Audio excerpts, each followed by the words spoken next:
Hello ವೀಕ್ಷಕರೇ, welcome to ವಿದು ರಂಗರುಚಿ creations. ಇವತ್ತಿನ ವಿಡಿಯೋದಲ್ಲಿ ನಾನು ಶಿವರಾತ್ರಿ ಹಬ್ಬಕ್ಕೆ ಒಂದು ಸ್ಪೆಷಲ್ ಸ್ವೀಟ್ ರೆಸಿಪಿ ಜೊತೆ ಬಂದಿದ್ದೀನಿ. ಅದೇನು ಅಂದರೆ ಹುರಿಗಡಲೆ ತಂಬಿಟ್ಟು. ಇದು ತುಂಬ ಟೇಸ್ಟಿಯಾಗಿರುತ್ತೆ, ತುಂಬ ಕ್ವಿಕ್ಕಾಗಿ ನೀವು ಮಾಡ್ಕೊಳ್ಬೋದು ಈ ಶಿವರಾತ್ರಿ ಹಬ್ಬಕ್ಕೆ. ಇನ್ನೇನು ಶಿವರಾತ್ರಿ ಹಬ್ಬ ಹತ್ರ ಬರ್ತಿದೆ. ಈ ಹಬ್ಬಕ್ಕೆ ಈ ಹುರಿಗಡಲೆ ತಂಬಿಟ್ಟು ನೀವು ಕೂಡ ಮನೆಯಲ್ಲಿ ಟ್ರೈ ಮಾಡಿ ಹೇಗೆ ಬಂತು ಅಂತೇಳಿ ಕಮೆಂಟ್ ಮಾಡಿ. ಯಾರಾದರೂ ನಮ್ಮ ಚಾನಲ್ನ ಹೊಸಬ್ರು ನೋಡ್ತಾ ಇದ್ದರೆ ಸಬ್ಸ್ಕ್ರೈಬ್ ಮಾಡ್ಕೊಳ್ಳಿ. ಹಾಗೆ ವಿಡಿಯೋ ಇಷ್ಟ ಆದರೆ ಲೈಕ್ ಆ್ಯಂಡ್ ಶೇರ್ ಮಾಡೋದನ್ನ ಮರಿಬೇಡಿ. ಹಾಗಾದರೆ ಬನ್ನಿ ಈ ಹುರಿಗಡಲೆ ತಂಬಿಟ್ಟು ಹೇಗೆ ಮಾಡೋದು ಅಂತೇಳಿ ನೋಡೋಣ. ಮೊದಲಿಗೆ ನಾನಿಲ್ಲಿ ಹುರಿಗಡಲೆ ತಂಬಿಟ್ಟು ಮಾಡೋದಕ್ಕೆ ನಾನಿಲ್ಲಿ ಹುರಿಗಡಲೆನ ತೊಗೊಂಡಿದ್ದೀನಿ. ನೋಡಿ, ಇಲ್ಲಿ ನಾನು 1 ಬೌಲ್ ಆಗೋಷ್ಟು ಹುರಿಗಡಲೆನ ತೊಗೊಂಡಿದ್ದೀನಿ, ಅಂದರೆ ಕಡಲೆಪಪ್ಪು. ಈಗ ನಾವು ಇದನ್ನು ಮಿಕ್ಸಿ ಮಾಡ್ಕೊಳ್ಬೇಕು, ಅಂದರೆ ರುಬ್ಕೊಳ್ಬೇಕಾಗತ್ತೆ, ಪೌಡರ್ ಮಾಡ್ಕೊಳ್ಬೇಕು. ಈಗ ನಾನು 1 ಬೌಲ್ ಆಗೋಷ್ಟು ಹುರಿಗಡಲೆನ ನಾನು ಒಂದು ಜಾರಿಗೆ ಹಾಕ್ಕೊಂಡಿದ್ದೀನಿ. ನೀವು ಜಾಸ್ತಿ ಕ್ವಾಂಟಿಟಿಯಲ್ಲಿ ಮಾಡೋ ಹಾಗಿದ್ರೆ ನೀವು ದೊಡ್ಡ ಜಾರಲ್ಲಿ ಹಾಕ್ಕೊಂಡು ಮಾಡ್ಕೊಳ್ಬೋದು. ನೋಡಿ, ಇವಾಗ ನಾನು ಇದನ್ನು ನುಣ್ಣಗೆ ಪೌಡರ್ ಮಾಡ್ಕೊಂಡು ಬಂದಿದ್ದೀನಿ. ನೋಡಿ, ಇದನ್ನು ನಾನು ನುಣ್ಣಗೆ ಪುಡಿ ಮಾಡ್ಕೊಂಡಿದ್ದೀನಿ. ಈಗ ಇದನ್ನು ನಾನು ಒಂದು ಬಟ್ಲಿಗೆ ಸೇರಿಸ್ಕೊಳ್ತಾ ಇದ್ದೀನಿ, ಒಂದು ಅಗಲವಾದ ಬಟ್ಲಿಗೆ ಸೇರಿಸ್ಕೊಂಡಿದ್ದೀನಿ. ಈಗ ನಾನು ಗ್ಯಾಸ್ ಅಂಟಿಸ್ಕೊಂಡು ಒಂದು ಬಾಣಲಿನ ಇಟ್ಕೊಂಡಿದ್ದೀನಿ. ಈಗ ಅದಕ್ಕೆ ನಾನು ಕಡಲೆ ಬೀಜನ ಹಾಕ್ಕೊಳ್ತಾ ಇದ್ದೀನಿ. ನಾನು ಯಾವ ಅಳತೆಯಲ್ಲಿ ಕಡಲೆಪಪ್ಪನ್ನ ತೊಗೊಂಡಿದ್ದೀನಿ ಅದೇ ಬೌಲಲ್ಲಿ ನಾನು ಅರ್ಧ ಬಟ್ಲಾಗೋಷ್ಟು ಕಡಲೆ ಬೀಜನ ತೊಗೊಂಡಿದ್ದೀನಿ. ಈಗ ಇದನ್ನೆಲ್ಲ ಚೆನ್ನಾಗಿ ನಾವು ಹುರ್ಕೊಳ್ಬೇಕು. ಹಿಂಗೆ ಸೌಂಡ್ ಬರುತ್ತೆ ನಿಮಗೆ ಚಟಪಟ ಅನ್ನೋದು, ಆವಾಗ ಸಿಪ್ಪೆ ಎಲ್ಲ ನಿಮಗೆ ಲೈಟಾಗಿ ಬಿಟ್ಕೊಳ್ತಾ ಇರುತ್ತೆ. ಅಲ್ಲಿವರೆಗೂ ಚೆನ್ನಾಗಿ ಫ್ರೈ ಮಾಡ್ಕೊಳ್ಳಿ. ತುಂಬ ಟೇಸ್ಟಿಯಾಗಿರುತ್ತೆ ಈ ಹುರಿಗಡಲೆ ಉಂಡೆ, ಯಾಕೆಂದರೆ ನಾವು ಇದರಲ್ಲಿ ಬೆಲ್ಲ ಬಳಸಿರ್ತೀವಿ. ಹೆಲ್ತ್ಗೂ ಕೂಡ ತುಂಬ ಒಳ್ಳೆಯದು. ನೀವು ಶಿವರಾತ್ರಿ ಹಬ್ಬಕ್ಕಂತಲೇ ಅಲ್ಲ, ನೀವು ಬೇರೆ ಟೈಮಲ್ಲಿ ಟ್ರಿಪ್ಪಿಗೆ ಹೋಗಬೇಕಾದ್ರೆ ಆ ರೀತಿ ಕೂಡ ನೀವು ಮಾಡ್ಕೊಂಡು ತೊಗೊಂಡೋಗ್ಬೋದು. ನೋಡಿ, ಈಗ ಕಡಲೆ ಬೀಜ ಎಲ್ಲ ಚೆನ್ನಾಗಿ ಹುರ್ಕೊಂಡಿದ್ದೀನಿ. ಈಗ ಇದನ್ನು ನಾನು ಒಂದು ಪ್ಲೇಟ್ಗೆ ತೆಗೆದಿಟ್ಕೊಳ್ತಾ ಇದ್ದೀನಿ. ನೋಡಿ, ಈ ರೀತಿ ಸಿಪ್ಪೆ ಬಿಡಬೇಕು, ಆ ರೀತಿ ಚೆನ್ನಾಗಿ ನಾವು ಫ್ರೈ ಮಾಡ್ಕೊಳ್ಬೇಕು.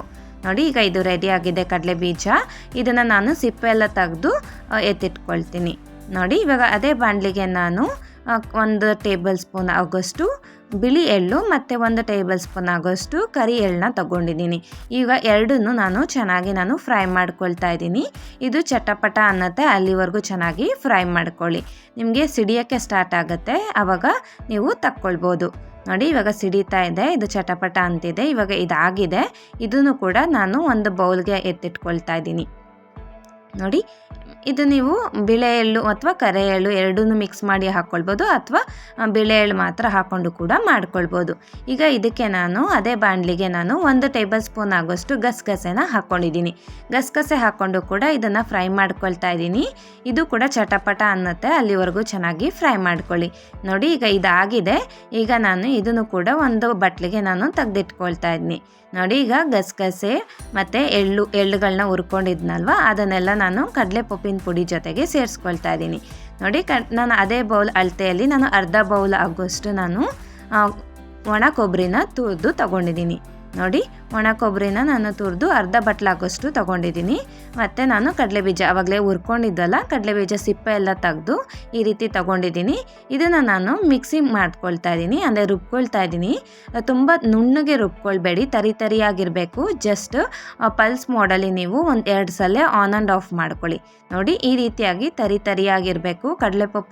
ಕಡಲೆಬೀಜ ಕೂಡ ಸ್ವಲ್ಪ ಇರಬೇಕು, ನೋಡೋದಕ್ಕೆ ಚೆನ್ನಾಗಿರತ್ತೆ. ತುಂಬ ನುಣ್ಣಗೆ ಮಾಡ್ಕೊಳ್ಳೋಕೆ ಹೋಗ್ಬೇಡಿ. ಬನ್ನಿ ಈಗ ಬೆಲ್ಲದ ಪಾಕ ಮಾಡ್ಕೊಳ್ಳೋಣ. ಬೆಲ್ಲದ ಪಾಕ ಮಾಡೋಕ್ಕೆ ಮೊದಲಿಗೆ ನಾನು ಗ್ಯಾಸ್ ಅಂಟಿಸ್ಕೊಂಡು ಬಾಣಲಿ ಇಟ್ಕೊಂಡಿದ್ದೀನಿ.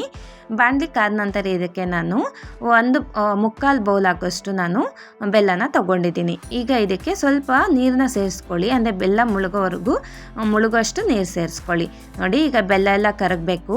ನಾನು ಕಡಲೆಪಪ್ಪು ಯಾವ ಬೌಲಲ್ಲಿ ತೊಗೊಂಡಿದ್ದೀನಿ ಆ ಬೌಲಲ್ಲಿ 3/4 ಬಟ್ಲಾಗೋಷ್ಟು ನಾನು ಬೆಲ್ಲನ ತೊಗೊಂಡಿದ್ದೀನಿ. ನೋಡಿ, ಈಗ ಬೆಲ್ಲ ಎಲ್ಲ ಕರಗಬೇಕು. ಬೆಲ್ಲನ ನೀವು ಸ್ವಲ್ಪ ಕುಟ್ಕೊಂಡು ಪುಡಿ ಮಾಡ್ಕೊಂಡು ಹಾಕ್ಕೊಳ್ಳಿ, ಆವಾಗ ಬೇಗ ಕರಗುತ್ತೆ. ಬೆಲ್ಲ ದಪ್ಪ ಇದ್ದರೆ ಲೇಟ್ ಆಗುತ್ತೆ.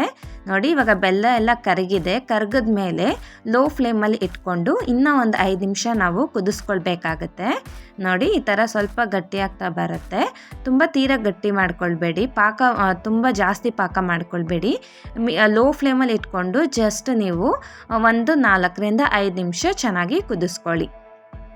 ನೋಡಿ ಇವಾಗ ಇದು ಬೆಲ್ಲದ ಪಾಕ ರೆಡಿ ಆಗ್ತಿದೆ ಅಂತಲೇ ಹೇಳ್ಬೋದು. ಇವಾಗ ನಾನು ಇಲ್ಲಿ 5 ನಿಮಿಷ ಕುದಿಸ್ಕೊಂಡು ಗ್ಯಾಸ್ ಸ್ಟವ್ನ ಆಫ್ ಮಾಡ್ಕೊಳ್ತಾ ಇದ್ದೀನಿ.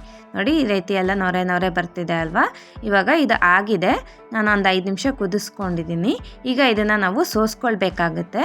ಯಾಕೆಂದರೆ ಇದರಲ್ಲಿ ತುಂಬ ಕಸ ಎಲ್ಲ ಇರುತ್ತೆ. ನಾವು ಬೆಲ್ಲನ ಕರಗಿಸಿದ ಮೇಲೆ ಸೋಸ್ಕೊಂಡು ಒಂದು ಬಟ್ಲಿಗೆ ಹಾಕ್ಕೊಳ್ತಾ ಇದ್ದೀನಿ. ಡೈರೆಕ್ಟ್ ನಾವು ಆಲ್ರೆಡಿ ಪೌಡರ್ ಮಾಡ್ಕೊಂಡಿದ್ವಲ್ಲ ಅದಕ್ಕೆ ಹಾಕ್ಕೊಳ್ಬೇಡಿ. ಯಾಕೆಂದರೆ ಜಾಸ್ತಿ ಇದ್ದರೆ ಚೆನ್ನಾಗಿ ಬರೋದಿಲ್ಲ ಉಂಡೆ ಕಟ್ಟೋದಕ್ಕೆ. ಅದಕ್ಕೆ ನಾನು ಸಪ್ರೇಟ್ ಒಂದು ಬೌಲಲ್ಲಿ ಬೆಲ್ಲದ ರಸನ ನಾನು ಸೋಸ್ಕೊಂಡಿದ್ದೀನಿ. ನೋಡಿ ಈಗ ಈ ಪೌಡರ್ನೆಲ್ಲ ನಾವು ಒಮ್ಮೆ ಡ್ರೈ ಮಿಕ್ಸ್ ಮಾಡ್ಕೊಳ್ಬೇಕು. ಹಾಗೆ ಒಮ್ಮೆ ಚೆನ್ನಾಗಿ ಎಲ್ಲ ಮಿಕ್ಸ್ ಮಾಡ್ಕೊಳ್ಳಿ. ಅಂದರೆ ಕೊಬ್ಬರಿ, ಎಳ್ಳು ಇದೆಲ್ಲ ಚೆನ್ನಾಗಿ ಮಿಕ್ಸ್ ಆಗಬೇಕು ಕಡಲೆಪಪ್ಪಿನ ಪುಡಿ ಜೊತೆಗೆ. ನೋಡಿ ಈಗ ನಾನು ಇದಕ್ಕೆ ಬೆಲ್ಲದ ರಸನ ಸೇರಿಸ್ಕೊಳ್ತಾ ಇದ್ದೀನಿ. ಅಂದರೆ ಬೆಲ್ಲದ ಪಾಕನ ಸ್ವಲ್ಪ ಸ್ವಲ್ಪ ಹಾಕ್ಕೊಂಡು ಕಟ್ಕೊಳ್ಳಿ ಉಂಡೆನ. ಯಾಕೆಂದರೆ ಜಾಸ್ತಿ ಒಂದೇ ಸಲ ಹಾಕ್ಕೊಂಡ್ಬಿಟ್ರೆ ಜಾಸ್ತಿ ಬೆಲ್ಲದ ಪಾಕ ಹಾಕ್ಬಿಟ್ರೆ ಉಂಡೆ ಚೆನ್ನಾಗಿ ಬರೋದಿಲ್ಲ. ನೋಡಿಕೊಂಡು ಸೇರಿಸ್ಕೊಳ್ಳಿ.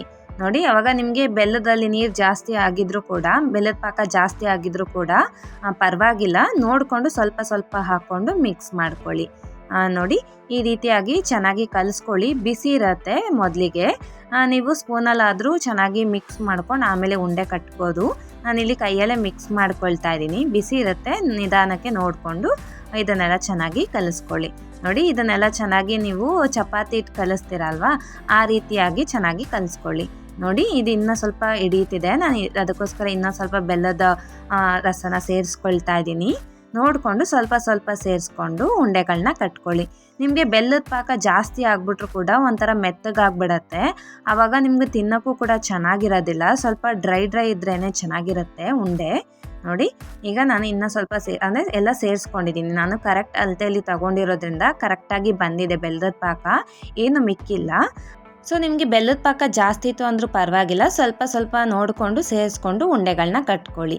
ನೋಡಿ ಇವಾಗ ಇದನ್ನೆಲ್ಲ ಚೆನ್ನಾಗಿ ನಾನು ಮಿಕ್ಸ್ ಮಾಡ್ಕೊಂಡಿದ್ದೀನಿ ಬೆಲ್ಲದ ಪಾಕದ ಜೊತೆಗೆ. ಈಗ ನಾನು ಉಂಡೆಗಳನ್ನ ಕಟ್ಕೊಳ್ತಾ ಇದ್ದೀನಿ. ನೋಡಿ ನಿಮಗೆ ಯಾವ ಸೈಜಲ್ಲಿ ಬೇಕು ಆ ಸೈಜಲ್ಲಿ ಉಂಡೆಗಳನ್ನ ಕಟ್ಕೊಳ್ಬೋದು. ನೋಡಿ ನಾನು ಇಲ್ಲಿ ಸ್ವಲ್ಪ ದೊಡ್ಡದಾಗೆ ಉಂಡೆಗಳನ್ನ ಕಟ್ಕೊಳ್ತಾ ಇದ್ದೀನಿ. ತಂಬಿಟ್ಟು ಅಂದರೆ ಸ್ವಲ್ಪ ದೊಡ್ಡದಾಗೆ ಇರುತ್ತೆ.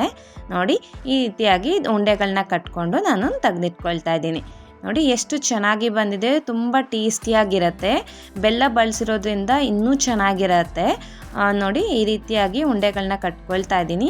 ನೀವು ಕೂಡ ಇವಾಗ ಬರ್ತಿರುವಂತಹ ಶಿವರಾತ್ರಿ ಹಬ್ಬಕ್ಕೆ ಈ ಉರುಗಡ್ಲೆ ಉಂಡೆನ ನೀವು ಕೂಡ ಮನೆಯಲ್ಲಿ ಟ್ರೈ ಮಾಡಿ ಹೇಗೆ ಬಂತು ಅಂತೇಳಿ ಕಮೆಂಟ್ ಮಾಡಿ.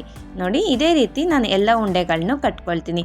ನೋಡಿದ್ರಲ್ವಾ ಎಷ್ಟು ಸುಲಭವಾಗಿ ಉರುಗಡ್ಲೆ ತಂಬಿಟ್ಟು ಮಾಡೋದು ಅಂತೇಳಿ. ನೀವು ಕೂಡ ಇವಾಗ ಬರ್ತಿರುವಂತಹ ಶಿವರಾತ್ರಿ ಹಬ್ಬಕ್ಕೆ ಈ ಉರುಗಡ್ಲೆ ತಂಬಿಟ್ಟು ಮನೆಯಲ್ಲಿ ಟ್ರೈ ಮಾಡಿ ಹೇಗೆ ಬಂತು ಅಂತೇಳಿ ಕಮೆಂಟ್ ಮಾಡಿ. ಈ ವಿಡಿಯೋ ಮೂಲಕ ಮಾಡಿ ತೋರಿಸಿರುವ ಉರುಗಡ್ಲೆ ತಂಬಿಟ್ಟು ನಿಮ್ಮೆಲ್ರಿಗೂ ಇಷ್ಟ ಆಗಿದೆ ಅಂತ ಅಂದ್ಕೊಂಡಿದ್ದೀನಿ. ಇಷ್ಟ ಆಗಿದ್ರೆ please like, share and subscribe. ಇದೇ ಥರ ಒಳ್ಳೊಳ್ಳೆ ಈಸಿ, ಟೇಸ್ಟಿ ಆ್ಯಂಡ್ ಹೆಲ್ತಿ ರೆಸಿಪೀಸ್ಗೋಸ್ಕರ ನಮ್ಮ ಚಾನಲ್ನ ಫಾಲೋ ಮಾಡಿ. Thank you.